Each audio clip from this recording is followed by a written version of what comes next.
ವಾಲ್ಮೀಕಿ ನಿಗಮದ ಲೂಟಿ ಆರೋಪ ಹೊತ್ತಿರೋ ಸಚಿವ ಬಿ ನಾಗೇಂದ್ರ ರಾಜೀನಾಮೆಗೆ ಆಗ್ರಹಿಸಿ ಬಿಜೆಪಿಯಿಂದ ಪ್ರತಿಭಟನೆ.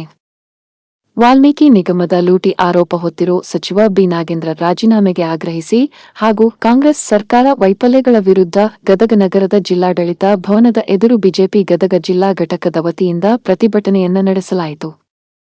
ಇದೇ ವೇಳೆ ಸರ್ಕಾರದ ವಿರುದ್ಧ ಬಿಜೆಪಿ ಮುಖಂಡರು ಧಿಕ್ಕಾರ ಕೂಗಿ ವಾಗ್ದಾಳಿಯನ್ನ ನಡೆಸಿದರು. ಸಚಿವ ಬಿ ನಾಗೇಂದ್ರ ವಾಲ್ಮೀಕಿ ನಿಗಮದ ಲೂಟಿಯ ರೂವಾರಿಯಾಗಿದ್ದು ತತ್ಕ್ಷಣ ರಾಜೀನಾಮೆ ನೀಡಬೇಕು. ಜೊತೆಗೆ ಡಿಕೆ ಶಿವಕುಮಾರ ನೇತೃತ್ವದ ಕಾಂಗ್ರೆಸ್ ಸರ್ಕಾರ ಭ್ರಷ್ಟ ಹಾಗೂ ಬಡವರ ವಿರೋಧಿಯಾಗಿದೆ ಅಂತ ಆಕ್ರೋಶ ವ್ಯಕ್ತಪಡಿಸಿದರು. ಪ್ರತಿಭಟನೆಯಲ್ಲಿ ಬಿಜೆಪಿ ಜಿಲ್ಲಾಧ್ಯಕ್ಷ ರಾಜು ಕುರಡಗಿ, ಯುವ ಮೋರ್ಚಾ ಜಿಲ್ಲಾಧ್ಯಕ್ಷ ಸಂತೋಷ್ ಅಕ್ಕಿ, ಮುಖಂಡರಾದ ಎಂಎಸ್ ಕರಿಗೌಡ್ರ, ಹೇಮಗಿರೀಶ ಹಾವಿನಾಳ, ಭೀಮಸಿಂಗ್ ರಾಠೋಡ್, ಶಿವರಾಜ ಹಿರೇಮನಿ ಪಾಟೀಲ್ ಸೇರಿದಂತೆ ಕಾರ್ಯಕರ್ತರು ಇದ್ದರು. ಸೂಚನೆ 5 ಗಂಟೆ ಮಟ್ಟ ಯಾರು ಇದ್ರೊಳಗೆ ಅಬ್ಸರ್ವರ್ ಅದಿರಿ, ಯಾರು ಬಂದಾರ ಯಾರು ಬಂದಿಲ್ಲ ಅನ್ನೋದನ್ನ ಅಬ್ಸರ್ವೇಷನ್ ಕರೆಕ್ಟ್ ರಿಪೋರ್ಟ್ ಬೇಕಾಗೈತಿ, ಮ್ಯಾಲ್ ಕಳಿಸೋದೈತಿ. ಒಂದೇತಿ ನಾಳೆ ಸಿರೆಟ್ಟಿ ಕ್ಷೇತ್ರದ್ದದ, ನಾಡದ ನರಗುಂ ಕ್ಷೇತ್ರದ್ದದ, ನಾಡದ ರೋಣ ಕ್ಷೇತ್ರದ್ದು. ಈ ಪ್ರಕಾರ ಒಂದೊಂದು ದಿನ ಒಂದು ಕ್ಷೇತ್ರ ಕೊಟ್ಟಾರ. ಇದು ಪ್ರೆಸ್ಟೀಜ್ ಪಾಯಿಂಟ್ ಅದ. ಗಟ್ಟಿಗೆ ನೀವೆಲ್ಲರೂ ಈ ಹೋರಾಟದೊಳಗೆ ಭಾಗವಹಿಸ್ಬೇಕು ಸರ್. ಧನ್ಯವಾದ. ಭಾರತೀಯ ಜನತಾ ಪಾರ್ಟಿ ಅಧ್ಯಕ್ಷರಾದಂಥ ರಾಜಣ್ಣ ಕುರ್ಗಿ ಅವರೇ,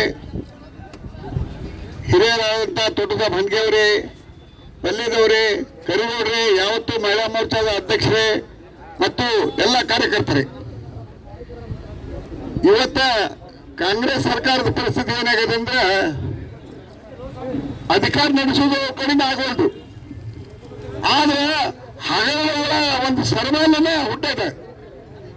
ಈ ದೃಷ್ಟಿಯಿಂದ ಇಂದಿನ ಮುಖ್ಯಮಂತ್ರಿ ಡಿಕೆ ಶಿವಕುಮಾರ್ ಅವರು ಎಲ್ಲ ಲಕ್ಷ ಅವ್ರದ್ದು ನಾಗೇಂದ್ರ ರಾಜನ್ ಕೊನೆಸಾಗತ್ತೆ ಒಬ್ಬ ಬಿಜೆಪಿ ಅಂತ ಒಂದು ಸಂಕಟ ಬಿಟ್ಟಿದೆ. ಶಿವಕುಮಾರ್ ಅವರು ನಾಗೇಂದ್ರ ಅವರನ್ನು ನಿರೀಕ್ಷೆ ಮಾಡಿ ಏನೋ ಒಂದು ಅನಾಹುತ ಅಂತ ಅವ್ರಿಗೆ ಅನ್ಸದ. ಆ ದೃಷ್ಟಿಯಿಂದ ರಾಜೀನಾಮೆ ಕೊಡೋದಕ್ಕೆ ನಾವು ಹೋರಾಟ ಮಾಡಂಗಿಲ್ಲ. ಇವತ್ತು ಭಾರತೀಯ ಜನತಾ ಪಾರ್ಟಿ ಕೊಟ್ಟು 5 ಯೋಜನೆಗಳು ಕೇವಲ ಜನರಿಗಾಗಿಲ್ಲ.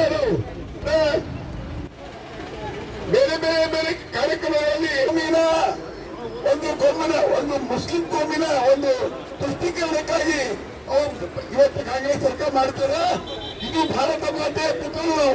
ಇಲ್ಲಿ ಎಲ್ಲರೂ ಒಂದು ಕುಮಾರ್ ಅವರು ಕೆಲಸ ಮಾಡಬೇಕಂತೆ ಈ ಸಂದರ್ಭದಲ್ಲಿ ನನಗೆ ಮಾತಾಡಲಿಕ್ಕೆ ಅವಕಾಶ ಕೊಟ್ಟಿರೋ ಸಂಘಟನೆ ಧನ್ಯವಾದ. ಜಗನ್ನಾಥ್ ಸರ್ ನನಗೆ ಮಾತಾಡಬೇಕಂತ ಕೇಳ್ಕೊಂತೀನಿ. ಭಾರತೀಯ ಜನತಾ ಪಾರ್ಟಿ ಗದಗ ಜಿಲ್ಲೆಯಿಂದ ಏನು ದುಡ್ಡನ್ನ ಕೊಳ್ಳಿರ್ತಕ್ಕಂಥ ಸರ್ಕಾರ ಆಗಿ ನಿರ್ಮಾಣ ಆಗಿರೋದು ಇವತ್ತು ನಮಗೆಲ್ಲ ಎಷ್ಟು ಕೆಳಮಟ್ಟದ ರಾಜಕೀಯವನ್ನ ಮಾಡ್ತಕ್ಕಂಥ ಕಾಂಗ್ರೆಸ್ ಸರ್ಕಾರದ ಸಚಿವರಾಗಿರ್ತಕ್ಕಂಥ ನಾಗೇಂದ್ರ SC ಮತ್ತು ST ಸಮುದಾಯದ ಅನುದಾನವನ್ನ 187 ಕೋಟಿ ಅನುದಾನವನ್ನ ಇವತ್ತು ತಿಂದ್ಬಿಟ್ಟು ಆ ಜನರಿಗೆ ದೊಡ್ಡ ಅನ್ಯಾಯವನ್ನ ಮಾಡತಕ್ಕಂಥದ್ದನ್ನ ನಾವೆಲ್ಲ ನೋಡಿದೆವು. ನಾಯಕರು, ರಾಜ್ಯ ನಾಯಕರು ಸದನದಲ್ಲಿ ನಿರಂತರವಾಗಿ ಹೋರಾಟವನ್ನ ಮಾಡ್ತಾ ಬಂದ್ರು. ಅದರಪ್ಪ ನಾವು ತಿಂದಿರೋದು 87 ಕೋಟಿ ಅಂತೇಳಿ. 87 ಕೋಟಿಯನ್ನ ನಾವು ತಿಂದಿದ್ದೀವಿ, ನಾವು ಮಂದಿ ನೀರು ಕೊಡಿದ್ದೀವಿ. ಆ ಕಾರಣದಲ್ಲಿ ಒಬ್ಬ ಪ್ರಾಮಾಣಿಕ ಅಧಿಕಾರಿ ಆತ್ಮಹತ್ಯೆಯನ್ನು ಮಾತಾಡಕ್ಕಾಗಿ ಆತ್ಮಹತ್ಯೆ ಮಾಡ್ಕೊಂಡು ಬಂದ ಸಂದರ್ಭದಲ್ಲಿ ಆ ಒಂದು ಅಧಿಕಾರಿ ಡೆತ್ ನೋಟ್ ಅನ್ನು ಬರೆದಿಟ್ರು. ಆ ಡೆತ್ ನೋಟ್ ಅನ್ನು ಕೂಡ ಸಂಪೂರ್ಣವಾಗಿ ಈ ನಾಗೇಂದ್ರ ಅವರ ಕೈವಾಡ, ಅವರ ಕೈಚಾರಕ, ಅವರ ಒತ್ತಡದಿಂದಲೇ ಇದು ಎಲ್ಲರೂ ಅವರ ಸಂಬಂಧ.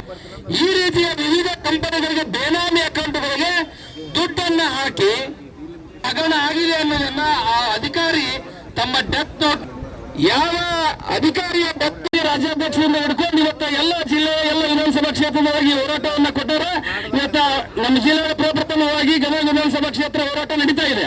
ಈ ಹೋರಾಟಕ್ಕೆ ಭಾರತೀಯ ಜನತಾ ಪಾರ್ಟಿ ನಾಗೇಂದ್ರ ಅವರು ರಾಜೀನಾಮೆ ಕೊಟ್ಟು ಮನೆಗೆ ಹೋಗೋರಿಗೆ ಬಹಳ ಮಾತಾಡಲ್ಲ. ಯಾಕಂದ್ರೆ ಎಲ್ಲ ಹಿರಿಯ ಮುಖಂಡರಿದ್ದಾರೆ, ಅವರು ಸಹಿತ ವಿಷಯಗಳನ್ನು ಮಾತಾಡ್ತಾರೆ. ನನಗೆ ಇಲ್ಲಿ ಅವಕಾಶ ಮಾಡಿ ಮಾತಾಡಿ ಕೊಟ್ಟಿದ್ದ ಧನ್ಯವಾದ ನಾಗರಾಜ್ ಕುಲಕರ್ಣಿ ಅವರಿಗೆ ಈ ಒಂದು ಗೊತ್ತಾಯ್ತು.